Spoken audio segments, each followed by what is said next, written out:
I'm Arthur Moats, and I'm here to tell you about my new book, The Moats Theory of Life. If you haven't picked up a copy yet, I strongly encourage you to. This book not only is a fun read, but it's a guide to helping you become a person of impact and inspiration. If you are ready to take the next step to improving not only your life, but those around you as well, go get a copy of The Moats Theory of Life, and it's available at moatstheory.com.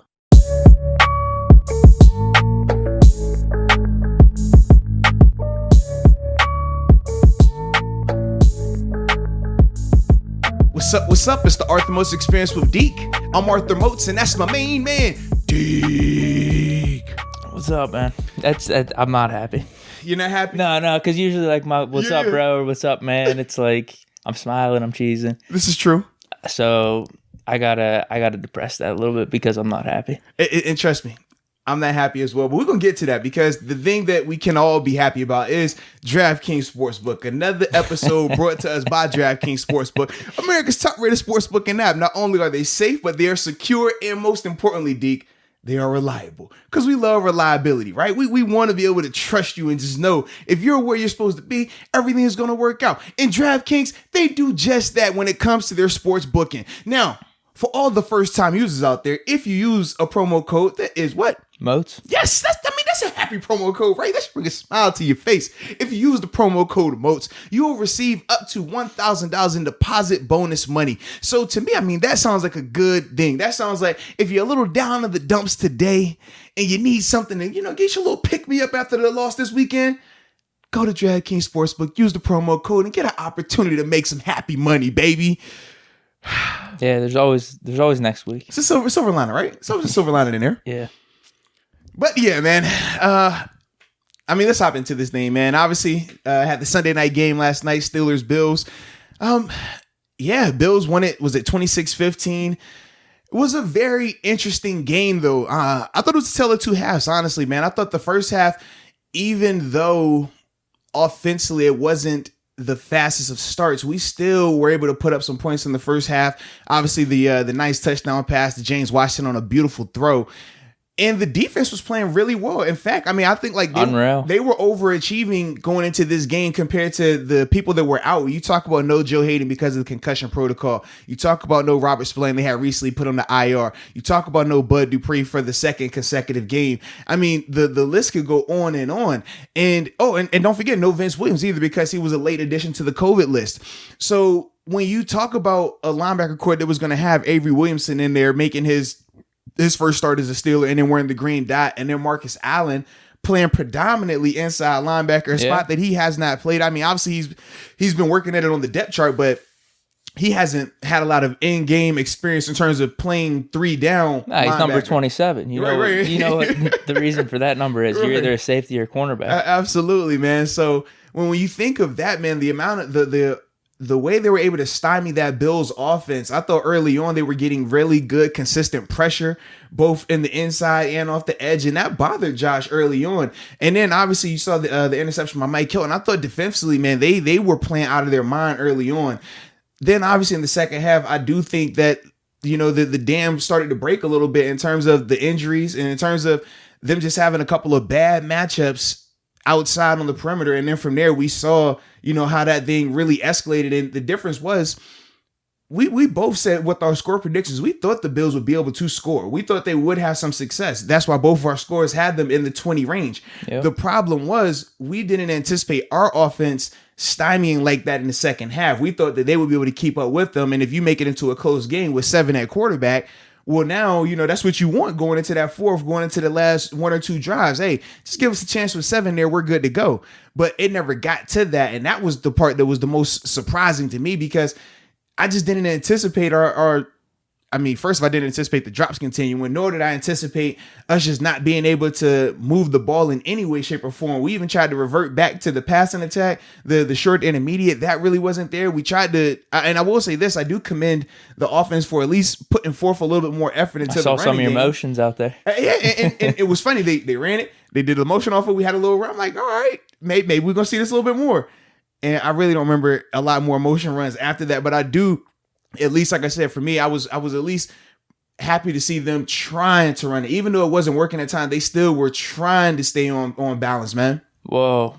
we know when it started working a little bit. Yeah. I mean, we talked about it a little bit last podcast. Mm-hmm. I don't think it's a coincidence. Dawson comes in and our running game looked pretty good for a good stretch. It wasn't crazy or anything, but we got 3 or 4 yards here or there. It kind of kept us balanced a little bit.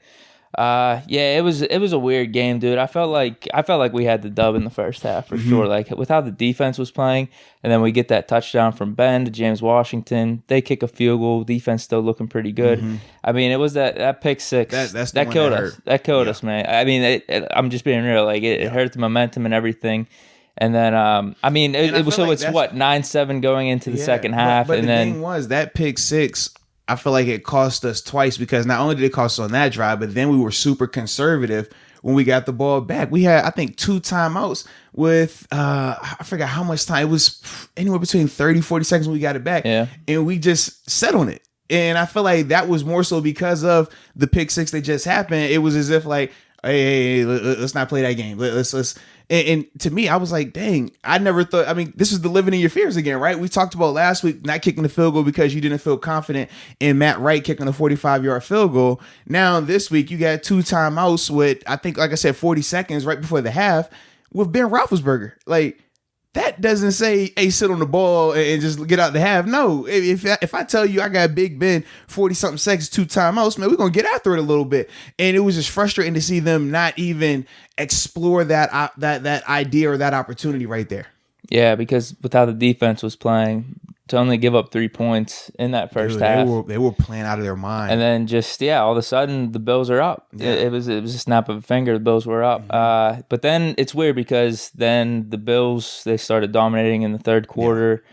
They go up, what was it, eventually 3 scores? It was like 23 to 7. Is that what it was? Yeah. Okay, and then we started coming back. We had a really nice drive. We were able to run the ball a little bit. We got the passes off. There was a nice one to Juju. Like there was a bunch of good things. It looked like our offense from earlier in the season. Then we get to 15, 1-score game. Yeah. Defense holds up again for the most part. I mean, they did get I think they got like a clutch third down on that drive. Yeah. They ended up getting the field goal. So it was still a 2-score game, but we had a chance because there was a lot of time left in the fourth quarter. It was like if we scored a touchdown, the interception that was it. That was the game. Killed it, yeah. And I mean, people debate the call in terms of was it defense pass interference or not. To me, I didn't think it was because they were both hand fighting and because James Washington was on top of the route. And when I say that, I'm saying when the ball was thrown, right? James Washington was further away from the line of scrimmage than the corner was. Levi Wallace was the inside part of it or the closer man. So that's why he actually played good. Yeah, I know. And the thing was, though, the funny thing was this. Throughout the season, because we watched him all the time, he has been inconsistent. And we said that was going to be the one. We said, who can stand up on the opposite side of Trey White?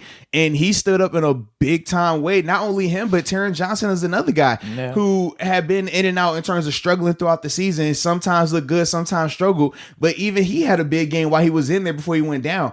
It was, like I said, for that Bills defense, man, the guys that we were checking to see if they could step up or not, they did step up. And then on the flip side, offensively, who do we talk about? Darrell Williams. We said, I don't think he can hold up for 4 quarters against TJ Watt. And they were showing where even though, all right, sometimes they would have a tight end chip. Sometimes they would have just body people, different people over there to kind of mess with TJ. Darrell was still holding his own when he was getting those one-on-ones. And that to me was the most surprising part. Like, I don't think any of us expected that. And that ultimately in the second half, especially, we had to start generating to what? Doing a lot more blitzing. I mean, it looked like the old school Steelers, man, the amount of blitzing that was taking place. But from there, man, you could just see once you keep blitzing, you put those corners on islands back there. And then for a while, man, it was just like we couldn't stop the bleeding, man. With Josh and Diggs were able to do. You know what it reminded me of, man? You know what it reminded me of? No, I don't. You told me this off the mic. Bro, Sorry, I was watching it. I don't want to hear it. I was watching it, bro. Wifey was like, God dang, man, this dude keep getting open. I said, man, I feel like I'm watching AB and Ben Roethlisberger right now because we know where the ball is going. We know the receiver he's throwing it to. And we don't have an answer right now. And literally, we literally saw him catch, 4 or 5 in a row, just dagger. You're like, all right, bro, we got to figure out somehow, some way to stop this. And we couldn't. And that's how it felt. I'm pretty sure, man. Like I said, I was always on the good side of this thing, being on the Ben and AB team situation. But I had to envision that's what it probably felt like for opposing fan base when you're watching that. You're like, oh, double team him. dang, that didn't work. All right, let's blitz. All right, that didn't work. Oh, you know what? Run this coverage right here. And there's nothing that you could. I mean, the dude had 10 catches, 130 yards on 14 targets. That was nuts. And how many? 7 or 8 of that came solely in the second half. Yeah, it was. We knew that was their whole offense in that second half. Cole Beasley wasn't doing anything crazy. Gabriel Davis, who was playing well, but he wasn't doing it to that extent. Diggs was the person. He was the piece, and we didn't have an answer for it, man. Yeah, it started with the slant pass across the middle to end the second. It was to end the second half, where I don't know, second quarter. That's what I mean. That's what I mean. My bad. Second quarter, first half. Slant pass across the middle. I don't know what the hell happened. They just decided not to tackle him or what, and then he gets another 30 yards on a run there. But and then that just snowballed into the start of the second half with what he was doing. Going. It didn't feel good, dude. It didn't feel good. And the thing, that's why I was like, and we had talked about this before, obviously in previous Bills breakdowns, where we were just saying that, man, Diggs has really been a big piece for Josh in terms of him improving his accuracy and then also his downfield throws. And you see how the dynamic works in terms of Josh being able to, once he makes that first wave miss, because early in the game, he wasn't making that first wave miss. Early in the game, that first wave was getting to him, it was bothering him. Cam Hayward did a great job forcing the interception. You could just see the difference. But then in that last possession in the second quarter, going into the third quarter after that, you could just see how he started making guys miss. He started extending plays. And then from there, man, you see how deadly he could be in terms of when he extends those plays like that. And I thought, man, that combination just ultimately killed us. And then you factor in the guy starting to get hurt in the second half. I mean, offensively and defensively, we started seeing multiple guys just slowly get up. Man, it was nuts, man.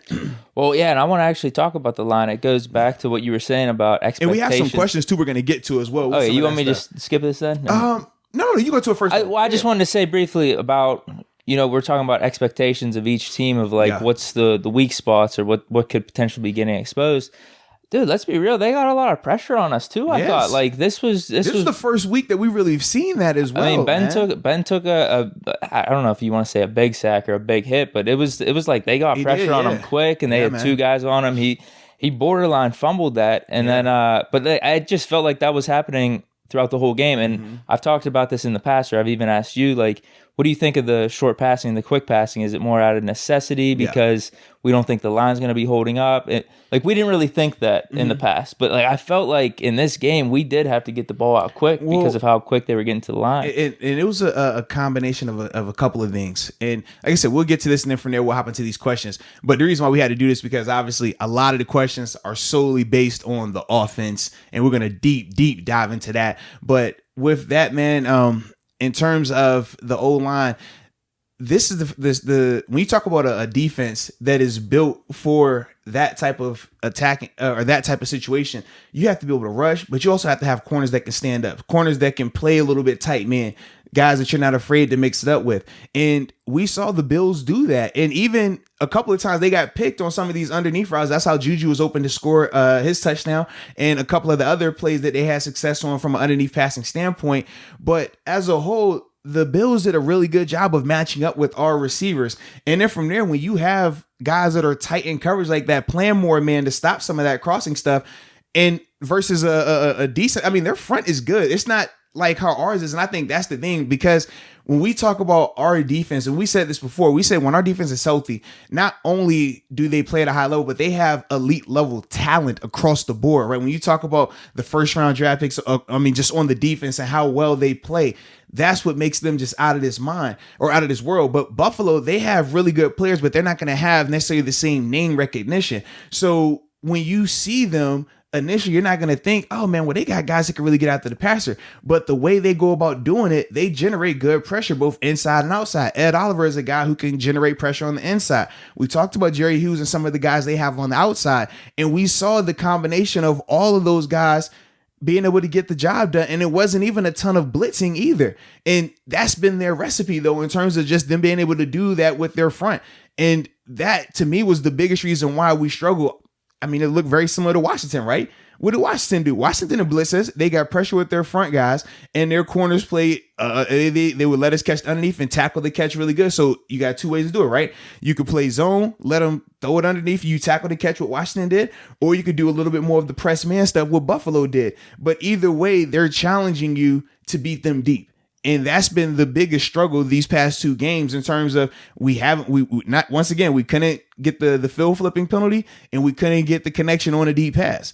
That to me has been the biggest issue these past couple of games, man, just in terms of the offense moving the ball right now. But that's more so why the pressure was being able to get generated, because with them challenging them up front and then not being able to win deep versus a good front, yeah, it's going to make you're going to see some of that show up a little bit more, man. It's a crazy situation where you've played 13 games, but we've only seen that realistically these past 2 weeks. But those two teams we've seen are built for that style of play, though, man, in terms of allowing your front to go and then just play coverage behind, man. Yeah, because I was thinking this too. Now, I don't want to know if you want to say it's too far-fetched or anything, but like, we don't have that burner guy though throughout the whole game where we could just constantly be sending him on a vertical. Now, whether we pass it or not, that's another thing, but I think that would open some stuff up for intermediate or short passes. Yeah. I just don't feel like we have that. It's not a knock. James Washington is a big speed guy, but he's a build-up speed guy. He's not like a Mike Wallace type. He's not a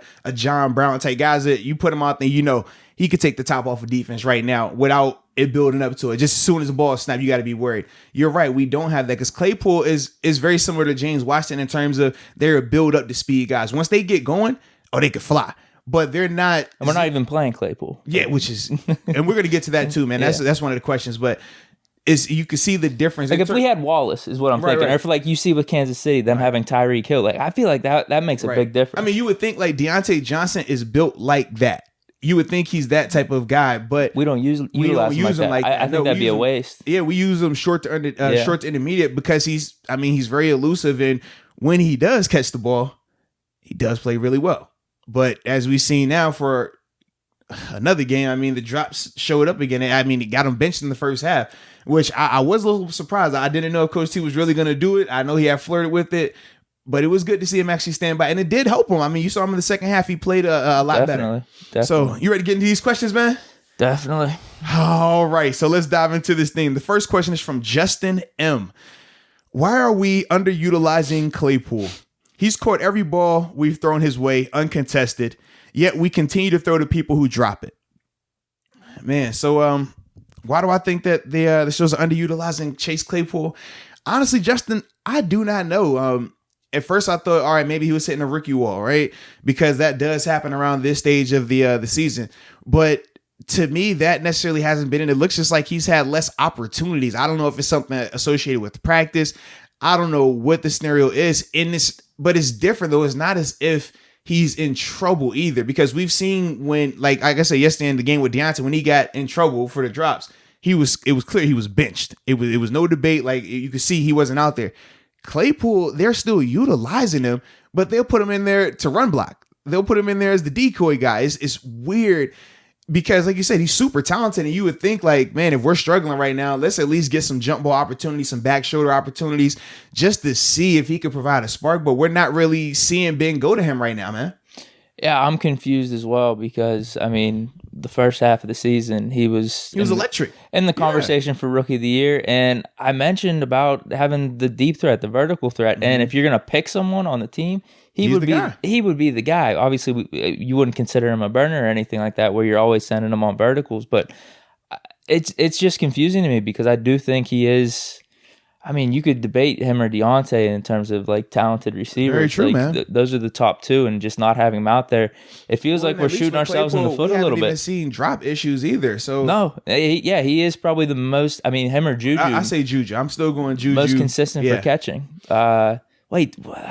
He did. We did throw one deep to him yesterday, right? Yeah. Mm-hmm. It was kind of like a 50-50 ball. Yeah. But yeah, I'm confused by it just because.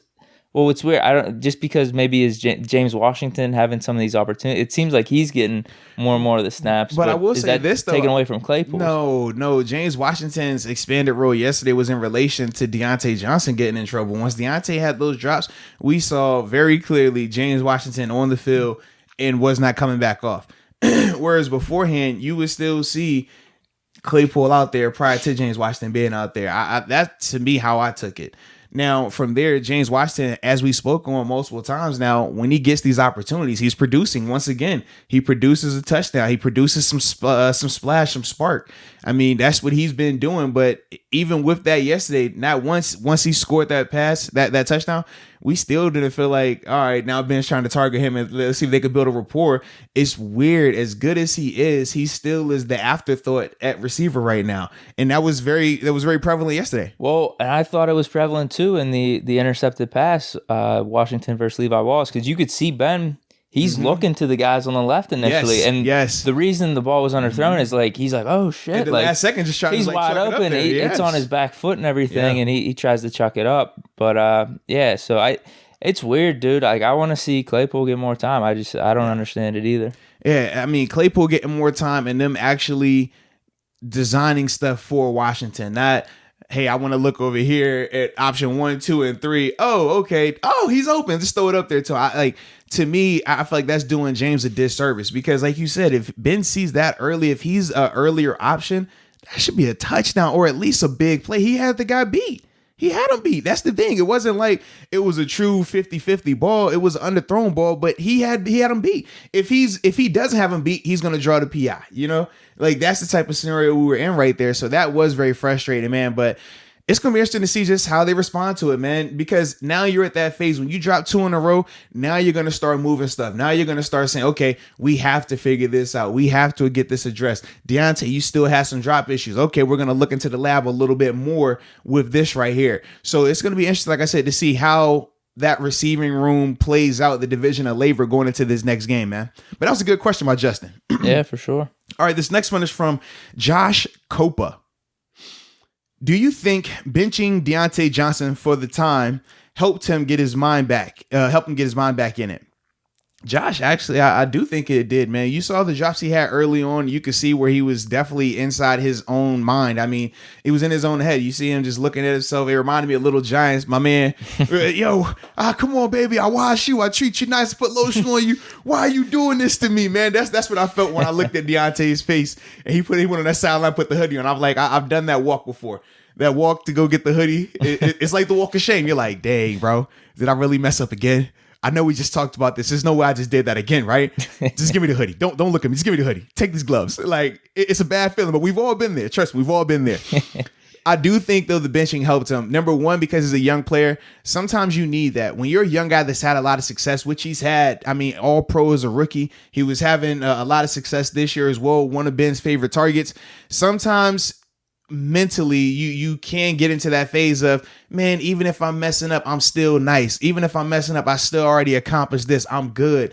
And complacency does set in a little bit. Not saying that it was a crazy amount, but it does show when if you're still getting 9 receptions for 100 yards right, and you have like 3 or 4 drops. You're not thinking about it. Yeah. But now when you see Coach Thomas say, no, that's not the standard. The standard is if the ball hits your hands, you're catching it. Well, now you saw a different level of intensity when he came back out there. And that second half, when he came back out there, man, he was a lot more focused on what? Looking the ball in. We talked about last week. Hey, the drops aren't him not being able to catch. Fundamentals. Ball hits his hand. His head's not looking at the ball. His first 2 drops. What was it? Ball hit the hands. His head is already turned around, not looking it in. But then in the second half, when he came back from being benched, you saw a total different level of focus on his catching mechanics. And to me, that's the biggest thing, man. Just your catching mechanics. The great ones. And he was still able to make guys miss. Right. No it's not like he missed a step or anything. Yeah. That's the thing, man. Just the catching mechanics of it, man. It is as routine as it is, as basic as it is.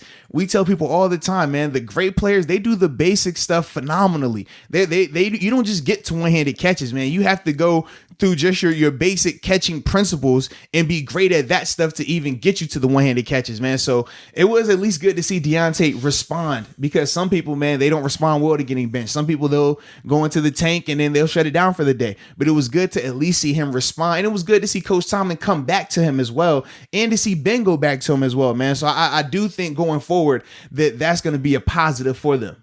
It kind of sucked because hindsight's 2020. Oh, I thought it the whole time. Once he comes back in, all of a sudden we have the touchdown drive. Yes, man. I'm like, damn, dude. And it goes back to what I was saying, us benching Claypool, shooting ourselves in the foot. Mm-hmm. it's like we talk about the offense and just how we've been struggling maybe the past 2 or 3 weeks, and we don't have one of our most talented receivers out there against a good defense, a good team. But in both scenarios, it's self-inflicted. Both. It is. But to be honest with you, maybe he doesn't come back the same if you leave him out there. Maybe he gets in his head worse, and the drops just continue. The drops were killing us in the first, right? That it wasn't the one was an easy first down. It wasn't like we're moving the ball, a little drop. It was like he was the reason why we weren't moving it early, and then he was the reason why we were moving it late. But that just shows you his impact. That shows you how dynamic he is and why, number one, is such a tough decision to even have to bench him. But at the same time, why you come back to this guy? Like that right there, those 4 quarters, you saw the Diontae Johnson effect on the offense. And that's why I feel like if you're Ben, you have to talk to him even more to let him know the significance of his role in this offense, man, in terms of being the safety blanket, in terms of being a run after catch guy, in terms of just being able to open up the offense a little bit more when he's out there. If he's not catching the ball, that cripples what they want to do. And we're already struggling right now as it is. So you see the significance of the routine stuff. You see the significance of you have to catch these routine passes. As much as I would want to leave y'all here, if you're dropping 5 and 7 yard passes consistently on possession downs, we can't trust you. Like, and that's the problem. It's no different if Minka was out there blowing coverages every possession down. As great of a talent as he is, if he's blowing possession down coverages, we're gonna be like, what, bro? You got to get him out of here. I don't care how good he is. You got to sit him down. That's what it was coming to. So hopefully we don't have to see this reoccur, and hopefully with the other guys, they'll learn from that lesson as well, and they don't have to they don't have to go through a similar experience. So that's kind of how we're looking at it right now, man. Yeah, and you said you don't like listening to the sound with a broadcast, right? Did you hear Collinsworth? No, I didn't. Well, he was saying this because it was whenever he had the little shake, and then he beat Tre'Davious White on a slant. He brought up like all those points though. He's like, this is how much of an impact Diontae Johnson has with your offense. Like, you want to do this man coverage and stuff. You're like, all right, I got Diontae Johnson for you. He's gonna get open. He's gonna make you miss and stuff like that. So it goes to all the points you were saying. And Collinsworth laid it out last night too. I like it. Yeah, wifey got on me, man. She was like, because most of the time we watch the game. Well, actually, sometimes we watch it together, but then other times, like, I'll be in one room, she'll be in another room. You're locked in. So yeah, because I watch it and I'm taking notes, I'm computing everything, getting it right. So I'm up in the room last night watching the game because it was obviously later. And she comes in, she's like, "Why is it so quiet in here? I thought the game was on." I'm like, "It is, but I have the volume on like 1 or 2 because I don't want to hear what they have to say. Like, I know what I'm watching. Like, I'm good." She's like, "Oh, that's right. You're not like the rest of us. You don't need commentating, huh? You can just watch it and know what it is." I was like, "All right, you can turn the volume if you want to." She's like, "Nah, I don't want to know more." I was like, I don't need it, man. It's distraction, man, because sometimes they'll say some good stuff. And at least for the majority of the time, Collinsworth, he does, because he studies a ton of film. He's one of the good ones. I've always liked him. Like, a lot of Steeler Nation hates him. Because I mean, he was a Bengals receiver and everything, but I don't know. I think he's pretty good. I agree. To me, he is one of the gold standards in terms of the color commentary. I feel like Romo is a guy who's right on that same trajectory, but Collinsworth is the guy, the standard, who's been doing it for so long. But he watches a ton of film, so that's why if I am going to listen to a broadcast, I'm listening to him or Romo because I know they watch the tape just from enough of what I've heard. You get some of these guys, they'll be saying stuff, and we've talked about it. It's bro. Like me up there. And I'm just like, man, come on, bro. You're not watching that tape. Like, there's no way you would say that. That's not accurate. Or they'll just throw out, "Oh, that guy was over there. Oh, blowing crap. He's the reason why that play was a touchdown." It's like, no, it's not, bro. That's cover 3. You acting like that's cover 2 right here. Like, it's 2 totally different coverages. And to me, that's a lot of the reason why I don't like to hear the broadcast, because then I'll miss, the next couple plays thinking about just the outlandish thing that this dude just said and the false info he's putting out there. So that's that. But that's why we have a podcast. You're right. Because typically people will have questions about it. You're right. And you correct it, or you give your take. I do occasionally get texts about that too. Well, we've done that how many times throughout the season? No, I remember the Giants play at the beginning. Remember that was between Hayden or Nelson, right? And they tried to put it on Nelson on that scenario. And then I remember the where they were like, Claypool, he's the number one guy. He's drawing all this coverage, man. Every time he's out there, and it's just like, well, I remember them saying that. And I bought in, and I really took that one to heart. Yeah, because we wanted it, especially because you made your shift by then. You went from the Diontae to the Claypool. Did you ever tap back into Juju, or did you? Because I know you. I never went to Juju. I said it as a joke, just because he had a good stretch of like 2 or 3 games. And then you were flirting with James Washington though. No. That's why you went with the flannel. You was like, I'm going farmer boy style right here, man. No, I'm consistent. I think the top two receivers are Diontae and Claypool, like the most talented. I will say, yeah, most talented, yes, but based on targets, is Diontae and Juju. Like, it's been clear cut. Those have been the highly targeted favorite guys from Ben this year. It's crazy though, man. It's crazy. That's true, based off targets. You're right. But like you said, though, from a productivity standpoint, Claypool has been up there with them, but he doesn't have nowhere near the same amount of targets, though, man. Yeah. But that was a good question, though. That was a good one. All right. Now, this next one we have is from Sean Andrew. I actually like this question a lot, too, Sean. Should we take it easy for the rest of the season to get some guys back for the playoffs? Actually, Sean, I do agree. So this was what I was thinking last night, man. In that second half, we started getting banged up offensively and defensively. Not only did we get banged up? Let's be real. We lost Matt Fowler in the game to a pec injury, and then we turned around and lost Dotson a quarter later to a pec injury. Honestly, I'm hoping it's not the full extent, because you what the hell is that guy doing that's on those those guards? He's just taking out pecs. Like, it was crazy. Like, literally, I remember telling my wife, I'm like, as soon as Matt went down, I said, babe, that's a pec. Like, I know exactly how he grabbed it from personal experience. I'm like, that's a pec. Then I'm looking, I'm like, Dotson go down. I'm like, babe, I think Dotson just did his pec. It's just like, no, it's saying shoulder. A couple of later, a little bit of time go by, Dotson, pec. I'm like, God dang, like I don't know what was going on over there. It was kind of like, man, we talked about our linebackers and how they kept having knees. I'm like, look, man, linebackers and knees and this O-line and these pecs right now, like, this is crazy. But I mean, we saw both of those guys go out in the game yesterday. So to me, man, I was I was already in that mindset of, all right, look, the Chiefs, they've officially taken over that one spot, right? And I said, man, depending on these last couple of games, we play after. Yeah, so we play Monday night. Right. So to me, I'm just sitting here like, all right, what's more important right now? Do we feel like we're going to be able to get these next three? And with that, not only get those, but are the Chiefs going to potentially drop one, so that way we can make it a little bit more of a debate, right, and get in the conversation? Or do you say, you know what, play this next game like we want to, but then those final two, we start looking into resting some guys? We're not for the full game. Say you do just 3/4, or you play a half or 3/4 in that second to last game. And in that last game, treat it like a pseudo fourth preseason game, man. Because to me, especially with it only being one that's getting a bye this year, right? If you're not going to be in that conversation, health immediately takes over. And right now, we're seeing a team that is starting to get a little banged up. We saw Chooks go out for a little while. Granted, he was able to come back. Alex Highsmith, he was in and out dealing with some ankle issues as well. That, to me, is starting to become the bigger issue. I mean, we can go as much as crazy as we want for these next couple of games and still fall short, right? We can still go crazy and still not make it right now in terms of getting that one seed. But to me, I just think that health is definitely going to start to be valued a lot more than that one seed as this thing progresses at this point in the season, man. Yeah, I don't think I really don't think it's the worst idea, especially it depends on how you weigh things. And we've talked about this in the past about home field advantage. How much is that really going to be affecting things in these playoffs? Yeah, we already said in Pittsburgh, we're not having fans. You just have family, like the players' immediate family are at the games. But other than that, it's not as if you're going to have the 5,000 that was there at least earlier in the year. Are you willing to just chuck the AFC North title? Well, see, this is the thing, and that's why I said it's really these next couple of games, because if the Browns lose, if the Browns lose tonight, we should be fine. We're good. If the Browns win, now it's a different scenario. And that's why I said this next game or two is really going to tell us a lot more, because Browns and Ravens tonight is big. That's big time ball for both teams. Honestly, we probably want Baltimore to win, because number one, that gives the Browns that extra loss in the division pretty much solidify it for us. Yeah, that would pretty much lock it up for us and we'll be good. If the Browns win, now we don't have it locked up and we really won't get that opportunity until the Browns is another one in the division. I'd have to see who they have after Baltimore. I know they have us at the end, but I don't know if they have Cincinnati one more time. That's what I'd have to look into.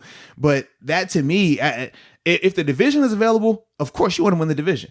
But if it's a scenario where, but that's my question though, is like, we're going to be playing week one of the wild card games anyway. Does it matter if we have to go up to Cleveland for the wild card game, or if we have to go to Indy? Put it like this: versus playing at Heinz Field. But for this is it's a pride thing for sure. It's pride. If we're losing the division to Baltimore, I could deal with that. Even if it was Cincinnati, because Cincinnati's done it in the past, I could deal with that. I can't deal with Cleveland winning the division. That's my issue. That's why I said, for me, I need, as much as I don't want to. That's over health. It's certain things. All right. It's forgive me. All right. It's fine. It's fine. I'm curious. Right. That's what I mean. I got to go through the checklist here. But what's the important stuff? Could you imagine Cleveland? I wouldn't be happy about it, bro. You think Baker Mayfield was annoying beforehand? Imagine them winning the division this year. Come on, bro. I can't deal with that, especially after us going 11-0. Man, I would lose my mind with some of the stuff. They're annoying. That fan base can be very annoying, bro. But here's the thing. We know, and this is kind of like stuff I've been thinking about. Is like I'm with you. We've been in the playoffs. We've been in Super Bowl, so we know like this stuff really. It doesn't matter. It doesn't. Like I'm with you. It's all about winning the Super Bowl at the end of the day. Because sure, you could win this division, then you're getting bounced first round of the wild card. Like we could go up to Cleveland and beat you in the playoffs. But that's what really matters. I look at it like this though, and I would have to see the seeding, but could we get a scenario where we play Cleveland that last game of the year, and then because of us winning the division and then their potential seeding, we play them again that following week, in Pittsburgh. Just be at home. Like, because we've seen scenarios like that just based on the division and how everything finalized from a seeding standpoint. So I'm just sitting here like, if it's a scenario like that, I still feel good either way, but it's more so the pride thing.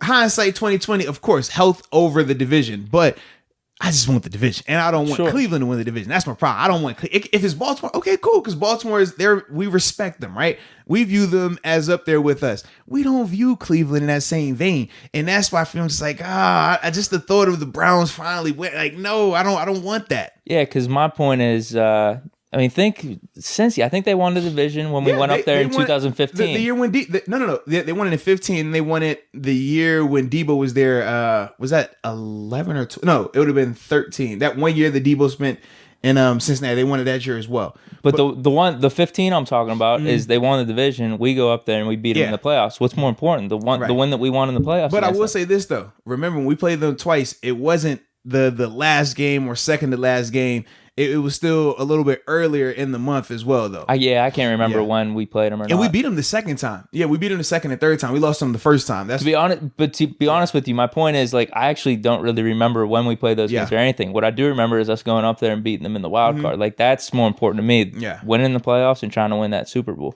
Yeah, but 100%. I get what you're saying because. I'm about that. So whatever increases our chances of Super Bowl and playoff success is kind of what I'm about. And that's why I led off and said, because we already clinched the playoffs. We already clinched the playoffs, and especially with it being 2020, we talked about this in the past. If you're not getting the number 1 seed, and even though I do think there is something to home field, I've mentioned this in the past as well. Dude, if you're going to tell me the player that, man, it's really not going to be that impactful if you go on the road in this 2020 playoffs, then in this environment, it's not the same, bro. Health's up there than importance. Yeah. It really is. It's not the same, man. Trust me, that game last night with fans, it's a totally different atmosphere. It's a total different beast in terms of just the communication, in terms of just the energy and the intensity. I mean, it was times where, people were saying it looked like a glorified scrimmage, especially, I guess they weren't pumping in as much of the crowd noise either this time. So people were like, it was really quiet. But you have to remember, what we hear on TV broadcasts is different than what those guys are hearing in the stadium. It's quiet. It's weird a little bit. But that's why, to me, I don't think home field advantage in this situation matters. Like, if you're not getting that bye. It's more like imagine if you had the Lakers versus the Clippers, right? And you're just playing in somebody's regular YMCA gym. The gym is still the same in terms of the hoop size, but let's be real, there's no fans there, right? So it's quiet. That's what the games are like. It's more so it doesn't matter who's around because nobody's around. It's more so, all right, we just got to play our game motivated ourselves. It's just not going to be our home Kellers. Like, right, that's it. Around the stadium, the branding. Right. Other than that, it's really no impact in terms of being out there on the field because of 2020 being like that. And I do feel now, too, multiple stadiums that were allowing fans early on have reverted back to what we're doing now in terms of no fans even being allowed. So that's why, to me, I don't think it has the same significance. Yesterday, the Steelers traveled the day of the game. They traveled yesterday I was thinking morning. That too. I read that. Yeah. I didn't know that until after the game. I was reading. I'm like, bro, that had to affect you. Yeah, they traveled yesterday morning. That's like, what, 4 hours drive? Yeah. Well, they flew. They flew, so it was a little bit quicker. But the thing still is, it's like, man, when you're traveling the day of, your routine is thrown off. Some guy, like, when you travel the day of, you're going straight airport to stadium. Now, just a little bit behind the curtain, you're able to go to the stadium. When you're playing on the road, you typically have 3 time slots to go to the stadium through the team, right? You have the early bus. So since the primetime game, right? 8:25 game. You got the early bus that'll get you there 4 or 5 hours for the game. You show up when the medical people show up, right? When you talk about a guy being a game time decision, they say, oh, he worked out for the medical staff beforehand. Those guys are doing that 5 hours, 4 hours before the kickoff. They're the super first bus. Then you have a second bus to get you there about, 3 hours before kickoff. So you still got a good amount of time, but it's not crazy early, And then you got the last bus. That's the one that's going to get you there about 2.5 hours before kickoff. That was me. I love the last bus because I hate just sitting in a locker room fully dressed, waiting for a game to start. And I got 2-3 hours. Like, I don't want to do that. I'd rather sit in a hotel room, watch TV, eat room service, whatever.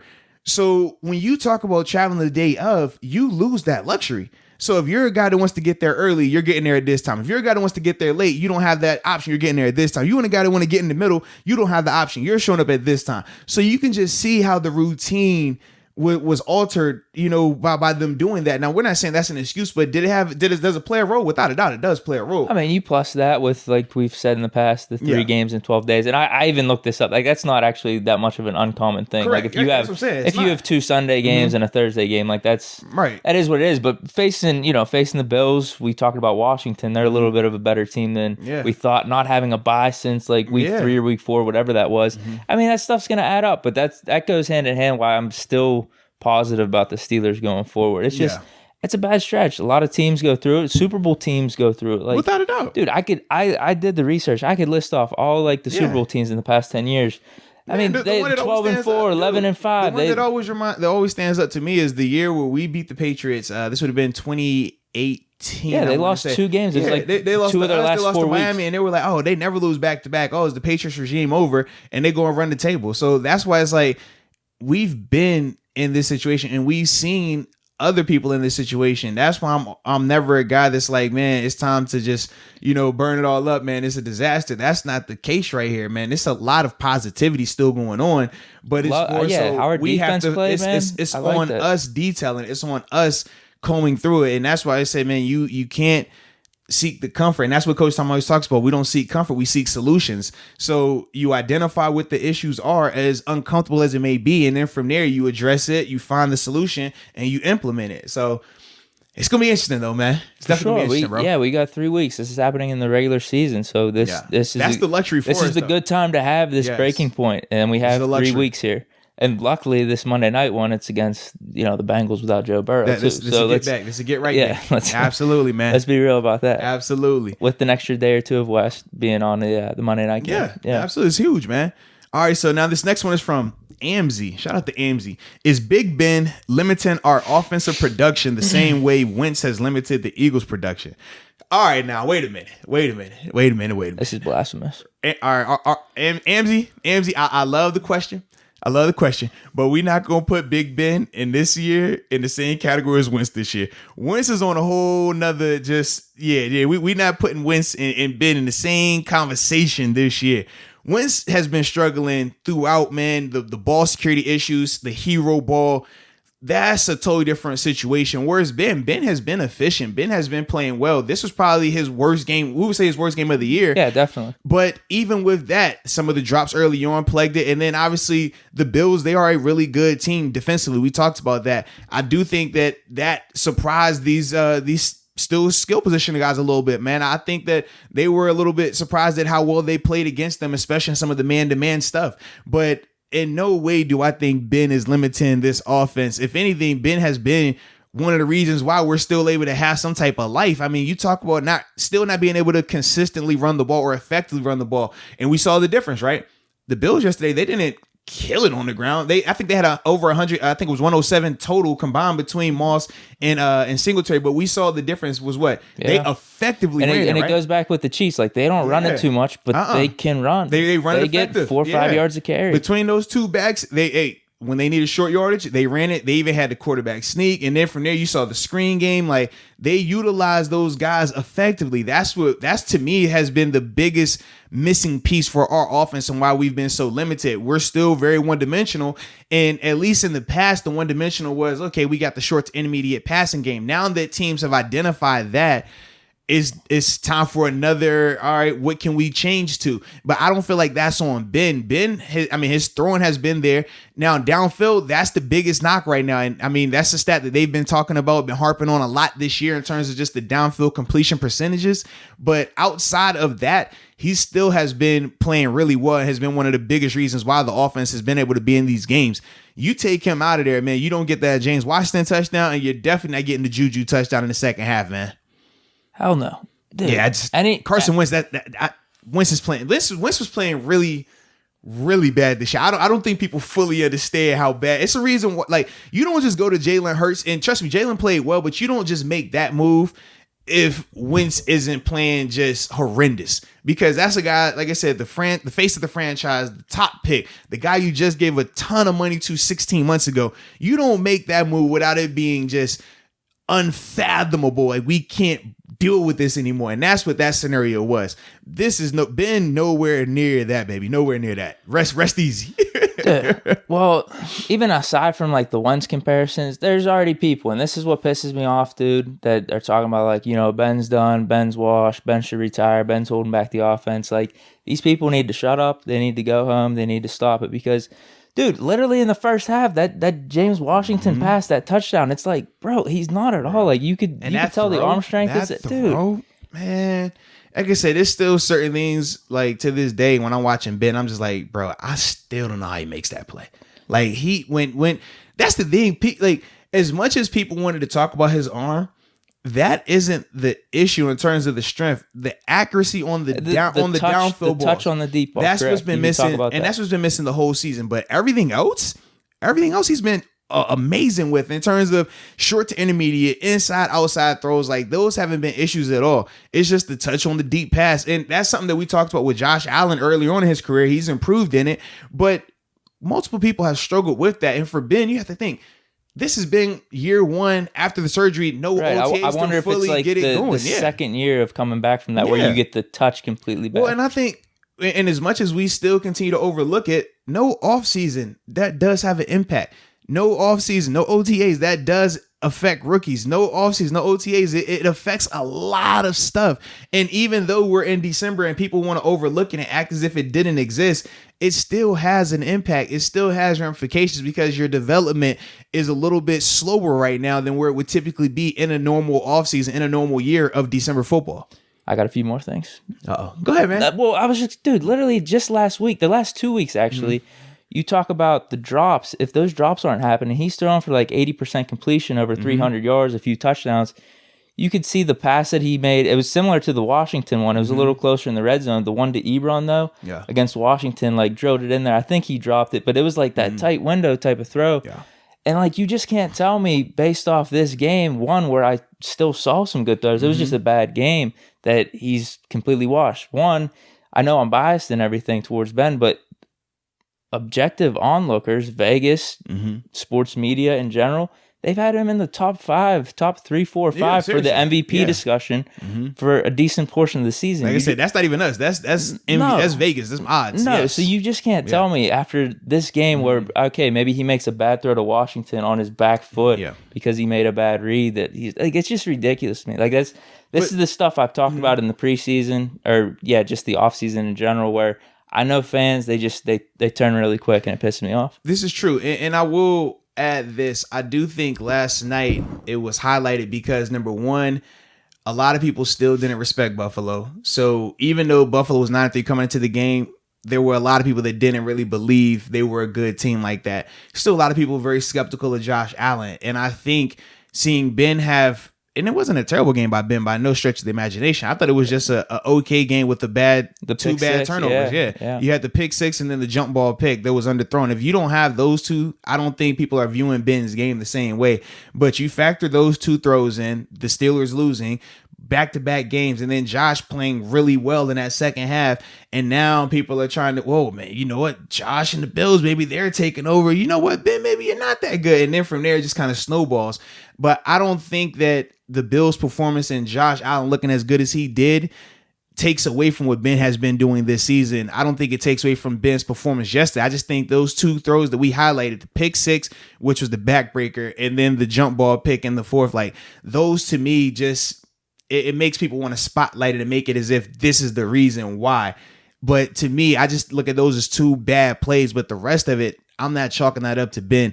And I don't think it's a knock on Ben's performance and what he's been able to do this season. But Josh, and that's why I was telling you when we talked about it earlier in the week, I said, man, Josh has been playing crazy all season. He doesn't get the MVP talk, but his numbers across the board, man, are in that conversation. He's top notch in literally any passing category quarterback statistic you want to look into. He's up there for all of them. And a lot of people just weren't seeing it. And you saw yesterday, especially in that second half, him take over and really come into his own, man. No, well, I told you. I mean, you said, watch out. You guys might be surprised with how Josh Allen plays. To be honest, like, from looking back on the whole game with Josh Allen, I'm not really surprised because I have seen that. That's what you've been seeing. But here's I actually was surprised with how he was playing in the first half. I'm like, man, because we haven't seen him like that, right? This is some awesome defense here. But yeah, the stuff that he was doing in the second half and the connection with Diggs. Yeah. Like that was, I think that's been more of how he's been playing this whole year. I mean, we were able to keep him in check in the first half, but no, he's a really good quarterback, man. He's been playing great this year. Like I said, people will get surprised, and trust me, it was a large amount of people that were surprised by Josh's performance. And I'm like, if you I'm surprised. I'm surprised that they're shocked. Even if you watched him the week before against the Niners, he did that. He's been doing that. Like their offense, man, they don't get talked about the same way as the Chiefs' offense because obviously Mahomes, Tyreek Hill, and all those guys. But dude, this offense is very prolific. They can beat you throwing the ball downfield. They can go short to intermediate, and they can run the ball. They're a complete team. We've talked about that. That's why I was impressed with our defense. They're a very complete team, man. And that's one of the positives I have like going forward with us. Like if our defense can play like that, if we can get healthy, I think we got legitimate shot to be like containing Josh Allen and Mahomes in the playoffs. Absolutely. If we could be doing that type of stuff. Yeah. If we get healthy, bro, like, because you got to think we were banged up and we're matching them with them like that, man. So that's the promising part. That's the part that's so exciting. It's like, dude, as bad of a situation as it was, we still were giving him fits. We turned him over multiple times. Like it was 3 times. I mean, I think it was technically 2, but that 2 picks. That fumble. It was on a third down that they ended up punting it. But it was technically like 3 turnovers in that first half. It was a fumble. Absolutely. Like our defense was playing out of their mind. That's the promising part. It's like you see is there, even with the guys who were stepped up and having to play in bigger roles. You see is there, man. So. Yeah, like I said, I'm still optimistic, man. I feel good still. No, I am too. For all these reasons we've talked about up to this point. All right, and speaking of, here we go right here. This is about one of the guys that we're filling in from Ghost Knight. Shout out to Ghost Knight. How do you think Marcus Allen played? I actually enjoyed his play, man. Obviously, we'll deep dive into it once the rest of the film comes out in terms of like the coaches tape and stuff. But man, I love that he was flying around. Now, obviously, he could be better. I think they highlighted a couple of the blitz and stuff, just his pattern, like just in terms of you want to be tighter to the line in terms of like your A gap or B gap when you're blitzing. You want to be more of a straight line instead of that arcing motion that he had. But other than that, man, I loved his energy. I thought he flew around. I thought he open field tackled well. I thought he was very competitive in the passing game. Him and Avery Williamson, honestly, they were both in some tough matchups at times, man. Cole Beasley won early on. But the thing that I enjoyed was, I don't mind because with the way the Steelers defense, you're going to have some of those matchups. And Brian Dable is a good offensive coordinator in terms of being able to create some of those mismatches, right? So they understood that. But the thing that I liked about Avery and Marcus was this. Even in those mismatches, they still tackled the catch. It wasn't we're at a competitive mismatch. You catch the ball and then I missed the tackle. So now it's a compound error. Now it's 2 situations, right? They at least were making the tackles. They were at least flying around from that standpoint. And I thought for the majority of the time, they did well against the run. Now, it was obviously different later in the game when I think it was like the last 4 or 5 minutes. I think we were just all gashed. That's what I was saying. Or gassed, not gashed. But we were getting gashed. But yeah. But that's why I said I thought it was a little bit different in that standpoint because defense had been on the field for a while.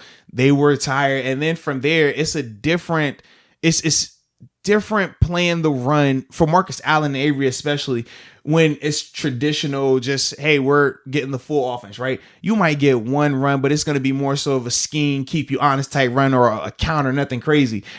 But now when you talk about, all right, we're going to go bigger body person and we're running downhill directly at you, Marcus Allen, you're going to have to get off a block here. That's not his game. I mean, even with Avery, it's like you can see on a couple of the runs, just, all right, a little bit of new to the defense, where your fit's supposed to be. helmet backside versus helmet front side. Little details. If you're just watching it, you probably wouldn't even notice it, but you could just see, okay, he's supposed to be in this gap, that guy's in that gap.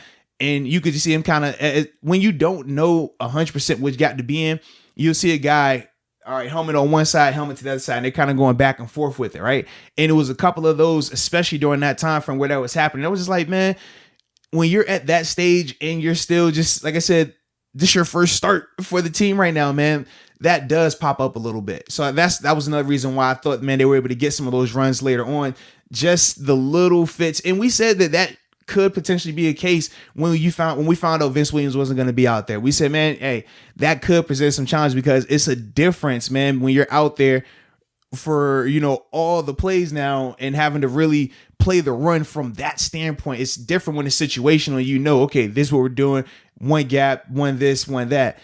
And I thought that did show a little bit, like I said, late in the game, man. But as a whole, Marcus Allen played well. My test usually is, have we heard his name that much? Especially if you're a cornerback or safety. I didn't really hear his name that much, so it's not like he was getting picked on or anything. Yeah. So it seemed like he was playing pretty well. Yeah, even with the 27.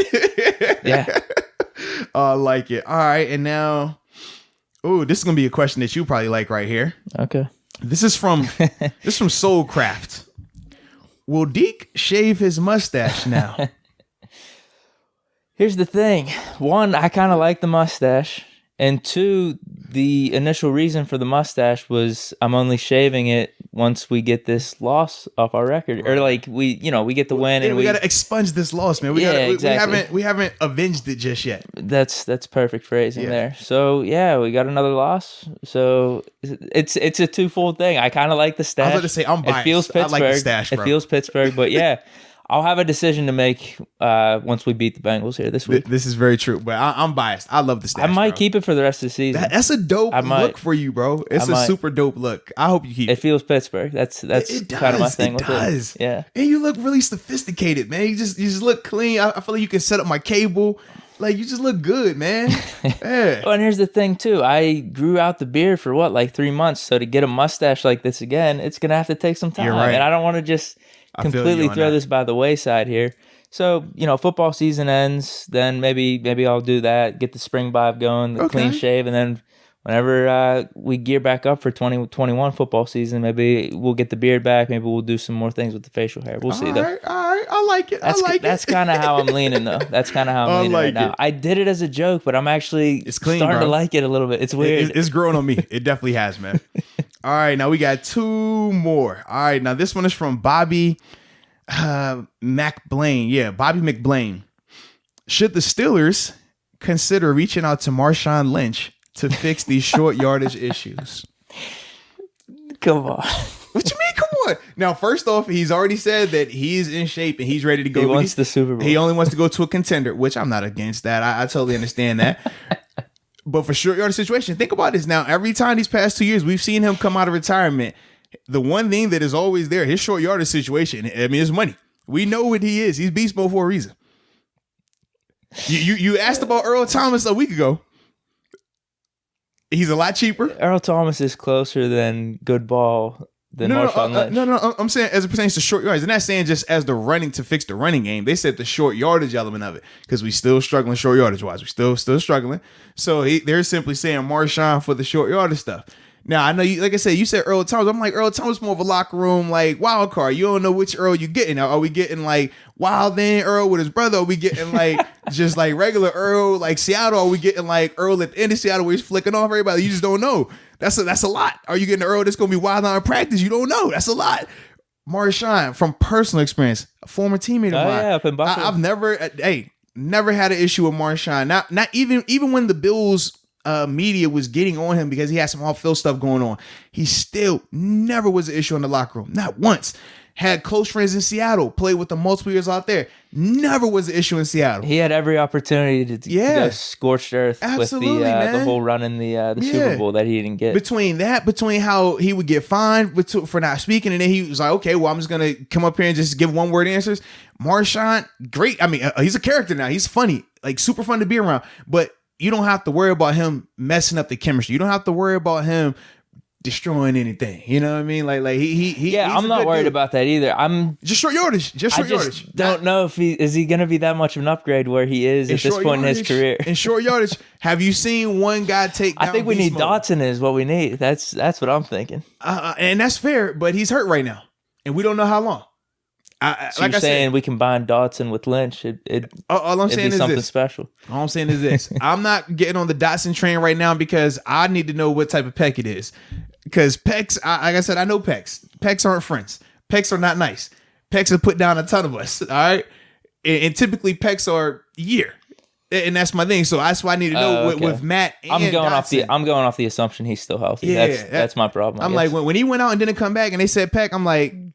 That doesn't make me feel comfortable because that's typically how they word it. And then from there, 24 hours later, yep, already he's done. You know, so that's the thing that I'm just waiting to see like how that whole thing plays out. But the thing I will say is this, man, when Dotson did come in, and this wasn't a knock on Matt Filer either. I just feel like number one, Dotson, I mean, he fired off. You watch him play versus some of the other guys when it pertains to the run and look at his energy, man. He's coming off hitting guys in the mouth. I did like that a lot. But like you said, it was good in that little short time, but it still wasn't a crazy amount for us in terms of like revamping it. And I do think he's going to be a positive contributor going forward, though. That's what I mean. If he was in that whole game, or if he's in for the rest of the season, I think we could at least get a semblance of a run game going. But now it's not looking good. Yeah, that's my only thing. But I will say, if he is in going forward, something that we're going to have to keep an eye on. And defensively, I was already seeing this. We got real left-handed all of a sudden with our run plays. Once he got in, every run play was going there. If it was a run, it was going to where? The Dotson side. That just goes to show Dotson's impact. No, but this is what I'm saying. I know. It's not good for the offense in general. If you can see it and I can see it, trust me, defensive coordinators are going to see that. And from there, I mean, it's easy. If I know that's where you're going to run the ball, well, I got a couple of options. I got a plethora of things that I could do to really expose that. So that's the only thing I would be a little bit concerned about. Just, all right, don't go to the point where now we're going to start telegraphing where we're running the ball on top of it, because that just adds to the situation that we don't need. So, like I said, it's going to be interesting just to see if he's healthy enough to go the rest of the year. Because even with Spillane, remember they said Spillane shouldn't have been out for long. Coach Tom was even flirting with the idea of him playing this week. I was having my question when I saw the intro. I was like, I'm not saying it's an MCL, but it looks like an MCL. And I know for me, I had an MCL. I've done it multiple times. The earliest I've ever come back was at 4.5, 5 weeks, and I still was in a brace, not feeling good. Obviously, I had it in Arizona to end it, and that thing, I mean, it took closer to 6 weeks, maybe even long. Honestly, it took a lot longer. I mean, I was good enough to play in a game at 6 weeks, but I was nowhere near me at 6 weeks. So that was when I saw him, just like, bro, they said it's not the ACL. I'm like, it's outside in. Looks MCL, but they still haven't technically said. They just keep saying knee and then going with that whole route. But to see them put him on IR, that instantly made me think that. And that's, I was like, just, these injuries are killing us. They are. Backbreaking, man. Backbreaking. But yeah, I'm not opposed to Marshawn. I don't think we will do it. I don't think we necessarily need it, but I'm not opposed to it because, like I said, that's my dog. It's beast mode. That's fair. Yeah, I'm with you. I'm not opposed to it. I don't know. Right, yeah, I don't know if it's that big of a need, or I don't know how much of an upgrade it would be.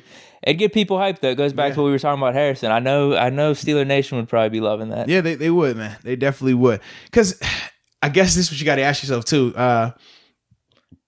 Because that's it's like an incremental increase, right? If we're talking about him in short yardage. But is that, or do we take that approach of let's keep finding little things that we can fix and hopefully that it has the overall effect? Or do we just say, all right, what's the root of the problem? What's the root and how can we fix that right now? That's, I think, something that we really need to try to address over these next couple of weeks, man. Are we going to go just get a couple little pieces, almost putting a Band-Aid on a scenario, or are we going to perform a little bit of surgery on the fly here? So we'll see though, man. That's the beauty. And this game against the Bengals, man, is going to show us a lot. Like, we're going to see the thought process, some of the things they're working on. So it'll be good. It'll be good, man. That's a good question though. All right. And now we are to the last question. And this is from Craig Pelton. Shout out to Craig too. Should Cam Sutton be given more playing time once Joe Hayden comes back? He's made a lot of plays in the first half, but he did struggle a little bit in the Washington game. What is, me and you, what are our opinions on Cam Sutton being on the field more when Joe returns? Cam has been playing a lot with Joe being out there, but he's been the inside corner. Him and Mike Hilton are the two slot corners that they use. Obviously, Mike is more of your run stopper, the rush guy of the two. Cam is obviously more of the coverage guy. So that's why even when Joe went down, they gave him the expanded role of playing on the outside. I do think he plays well out there. Obviously, the Washington game, it wasn't as if he was blowing coverages. It was just point of the attack. I mean, two spectacular catches. Yeah, the one-handed one, and then the catch by the tight end going towards the goal line. I mean, he almost picked it. Like if he was a little taller, he timed the jump a little bit better. He might have picked that. Yeah, so I don't look at those scenarios as bad plays by Sutton. I just look at it as really good throws and throwing catches. But I definitely think that Sutton's role will continue to expand, and I think that he is a guy that they're gonna, because he's also in a contract year as well. So I think that's a guy that they're gonna potentially look to do business with.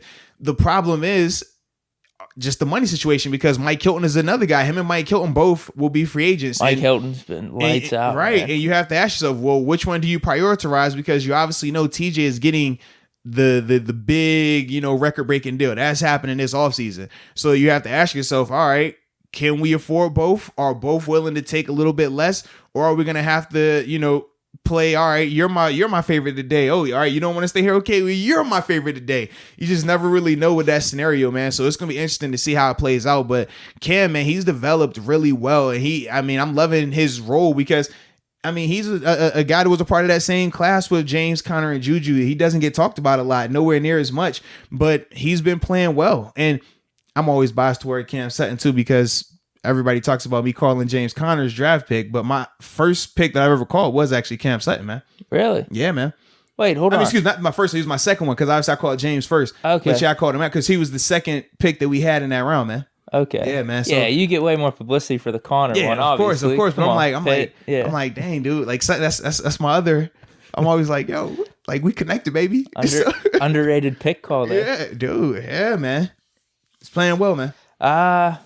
I don't know, man. Yeah, as long as the defense plays like it was doing in that first half, man. Like, and Joe Hayden wasn't out there, so you got to be thinking. And we've seen in some of these games that he has been playing well. Him, and you've mentioned Justin Lane too. Yes. Like there's points where you don't feel like you're missing anything in the secondary, but whenever Stephon Diggs goes off yesterday, and you're like, oh, geez, but then my question to you is this: do you think Cam Sutton or Justin Lane could have guarded Stephon Diggs last night? I don't. Second half? They weren't. It seemed like it was either finding holes in the zone, or it was just against Steven Nelson. Yeah, those were the two things. That's how I looked at it as well. And like I said, we'll break it down a lot more, but that's why I simply said, like, do you think either of those guys? Because we knew Steven Nelson was on him when it wasn't zone, and we saw the success that he was having.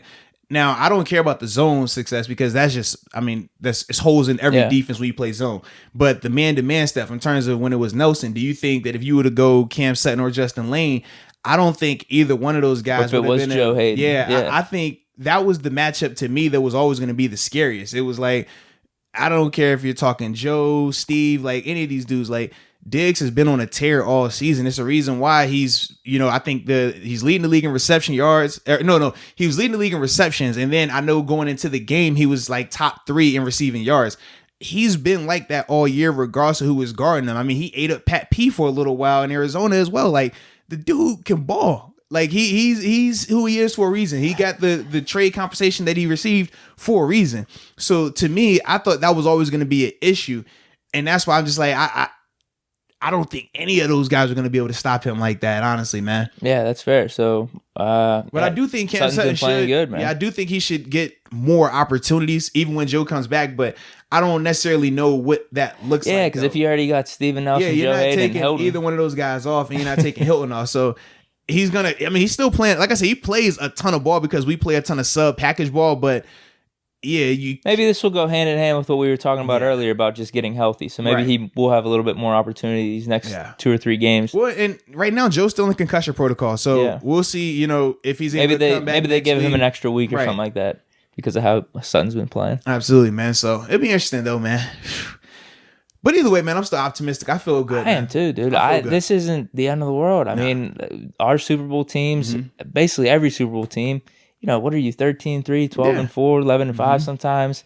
Sometimes a 6. I mean, the Packers the one year, us the one year, 6 seeds win the Super Bowl. Man. It happens. You go on bad stretches, and as long as you're one of the teams in the playoffs and you got a chance. Healthy and hot. That's what you want to be. Healthy and hot come playoff time, man. So, number one, you got to get healthy. I'm not worried about us in terms of getting hot. I feel like that will happen, man. We're like I said, working out the little kinks offensively, but that'll get fixed. I'm still very confident in that. But the healthy portion is the part, because we've been throughout the year, we've been able to avoid that for a large majority of it. I mean, we talked about what some of these other teams have been dealing with from an injury standpoint, especially the key positions. Outside of Devin Bush, we really had been able to dodge it. DeCastro a little bit, but still. And it was still, but DeCastro was never elongated. It was like a couple, all right, one or two here and there, but Dotson came in and played well. We got to see Dotson, yeah. And then even when Banner went down opening game, Chooks come in, but you got to remember, they were in a competition anyways, so it wasn't as if we lost like a bona fide or a clear-cut starter even in that scenario. So we've really been healthy for the most part. These past 2 games, we're starting to see between health and COVID really have an impact on us, like how it's had some of these other teams, man. So like I said, man, for us, just got to get healthy. I think it's up from here, and we're 11-2. So we're, you know what I mean? That's a good spot. The fact it's 11-2 and we're over here having this type of conversation is a great situation. Yeah, that's all I'm saying. We've already clinched. And shout out to this, man. We got a couple of these we got to shout out real quick. Okay. Number one, we got to shout out the fact that we did clinch a playoff spot yesterday, man. When the Dolphins losing, that lucked up a spot for us. So that's number one. The drought is officially over. So let's first off shout out to that, because as we've seen the past 2 years now,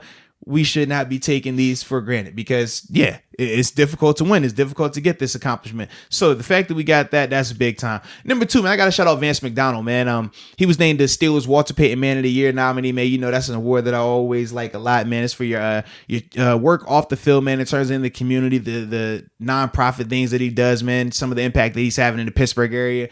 Huge shout out to him, man. Big time tip of the cap. So I just wanted to, hit those two dudes. You know what I mean? Hit that right there and just throw those positivities out there, man. Some good stuff going on still in Pittsburgh, baby. Still good. For sure.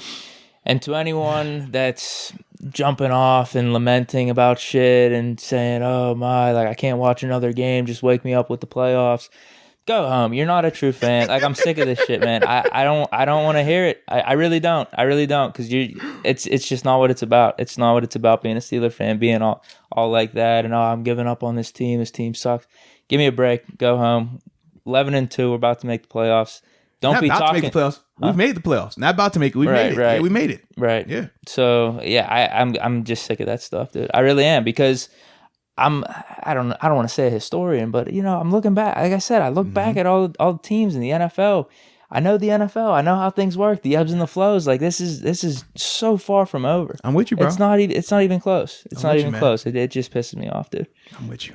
So I got to call those people out. You know who you are. Yeah. We'll see. He's calling y'all out, and man, do I need to call you out? I really like this shirt. What is Guns N' Roses though? I don't know. This is like a cool picture. I think it's some artist. Somebody draws pictures. Bro. You know some of Gun songs though. What? They sing songs? They sing songs? Take me down to the paradise. I've never heard that song before. What's that song? Is that? And why is it Guns N' Roses? Is there like a I don't know. We need like some type of like guy named Rose in a group. Is a guy named Rose in the group or anything? No. No Alexes, no Axels or anything that won't get none of that. I just check it, man. I don't know about no. I think you know Guns N' Roses. I don't know. I've never heard this group, man. What? I know what they sing. They sing They sing. What is it? Jeez. They're not Digital Underground. No, that's Humpty. They don't sing the Humpty song, do they? No. What are Guns N' Roses? They sing. Guns N' Roses got a team.